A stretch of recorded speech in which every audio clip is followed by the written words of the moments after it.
warahmatullahi wabarakatuh. Kami dari kelompok 3 ingin mempresentasikan hasil kerja kelompok kami. Baiklah, kelompok 3 yang terdiri dari 4 orang, yaitu Asya, Amelia, Anissa Anggraini, Yeni Erija, saya sendiri Wira Hamdani Syagian. Baiklah, untuk membaca materi yaitu Asya Amelia. Baik, terima kasih kepada moderator sebelumnya. Perkenalkan, nama saya Asya Amelia. Saya sebagai pemateri pertama akan menjelaskan latar belakang dari staffing. Sumber daya manusia adalah aset penting dalam mencapai tujuan organisasi. Proses staffing berperan memastikan posisi diisi oleh individu yang tepat melalui tahapan seperti perencanaan, rekrutmen, seleksi, orientasi, dan pengembangan karir. Fokusnya bukan hanya pada jumlah tenaga kerja, tetapi juga kualitas dan kesesuaian dengan posisi. Di era globalisasi, sistem kepegawaian yang profesional dan adaptif sangat dibutuhkan. Pengolahan staffing yang baik meningkatkan produktivitas, loyalitas pegawai, dan pencapaian visi misi organisasi. Sehingga pemahaman tentang staffing sangat penting bagi mahasiswa dan praktisi manajemen. Selanjutnya, saya akan menjelaskan pengertian dari staffing.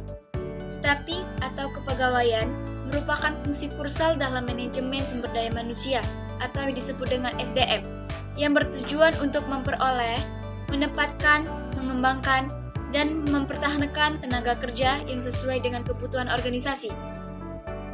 Proses ini mencakup perencanaan tenaga kerja, rekrutmen, seleksi, orientasi, pelatihan, pengembangan karir, hingga evaluasi kinerja. Staffing juga mencerminkan peran manajer dalam mencari individu yang tepat untuk mengisi posisi tertentu dengan menerapkan prinsip the right man in the right place, yakni menetapkan orang yang sesuai pada posisi yang tepat agar tugas dapat dilaksanakan secara optimal. Proses staffing merupakan tahapan penting dalam manajemen sumber daya manusia yang bertujuan untuk memastikan bahwa organisasi memiliki tenaga kerja yang tepat, baik dari segi jumlah maupun kualitas. Staffing tidak hanya berkaitan dengan perekrutan karyawan, tetapi mencakup seluruh tahapan dari perencanaan kebutuhan tenaga kerja hingga evaluasi kinerja. Proses ini dilakukan secara sistematis agar selaras dengan visi, misi, dan tujuan organisasi. Berikut ini beberapa proses staffing. 1. Perencanaan sumber daya manusia atau SDM. Tahapan ini melibatkan identifikasi jabatan yang harus diisi, kompetensi yang dibutuhkan, serta jumlah karyawan yang diperlukan. Perencanaan ini juga mempertimbangkan kondisi pasar tenaga kerja dan analisis penawaran permintaan tenaga kerja di masa depan. 3 tipe utama perencanaan SDM adalah penentuan jabatan dan kompetensi, pemahaman tentang pasar tenaga kerja, serta penilaian kondisi permintaan dan penawaran karyawan. 2. Rekrutmen atau pengadaan tenaga kerja. Pada tahap ini, perusahaan melakukan upaya untuk menarik pelamar potensial. Rekrutmen dapat berasal dari 2 sumber, yaitu internal atau karyawan yang sudah ada dalam perusahaan, dan eksternal atau pelamar dari luar perusahaan.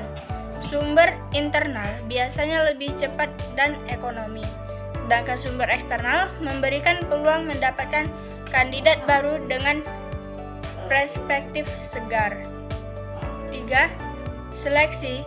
Seleksi merupakan tahap penyaringan untuk memilih kandidat yang paling sesuai dengan kebutuhan organisasi. Proses ini terdiri dari beberapa tahapan seperti pengisian formulir lamaran, wawancara awal, tes psikologi, pemeriksaan kesehatan, wawancara mendalam, hingga persetujuan manajer terkait. Seleksi bertujuan untuk mendapatkan individu yang tidak hanya kompeten, tetapi juga sesuai dengan budaya kerja organisasi. 4. Orientasi karyawan.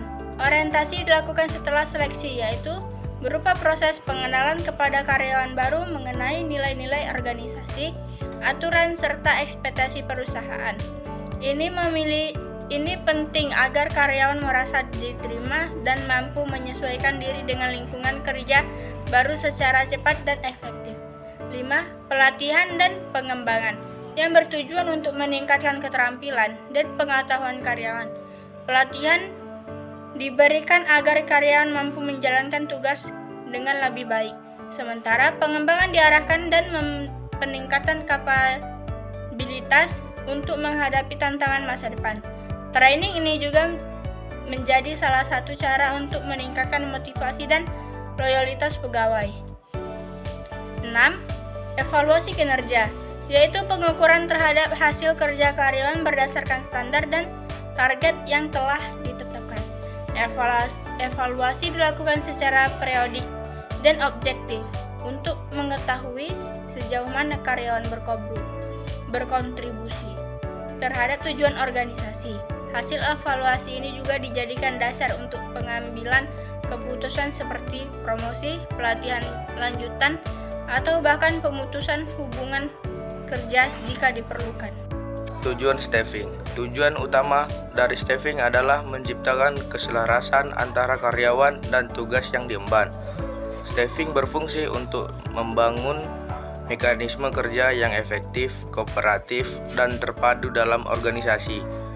Selain itu, proses ini dirancang untuk mendukung karyawan agar mampu menyelesaikan tugas sesuai dengan bidangnya masing-masing. Melalui staffing, organisasi juga berupaya memotivasi agar memberikan kontribusi maksimal, meningkatkan kesejahteraan jasmani dan rohani, serta menciptakan lingkungan kerja yang adil, transparan, dan penuh perhatian terhadap kebutuhan tenaga kerja. Kesimpulannya, staffing atau kepegawaian adalah fungsi penting dalam manajemen sumber daya manusia yang mencakup serangkaian proses strategis, mulai dari perencanaan tenaga kerja, perekrutan dan seleksi, orientasi, pelatihan, hingga evaluasi kinerja pegawai. Proses ini dilakukan berdasarkan prinsip the right man in the right place, guna memastikan bahwa individu yang ditempatkan benar-benar sesuai dengan kebutuhan jabatan tertentu.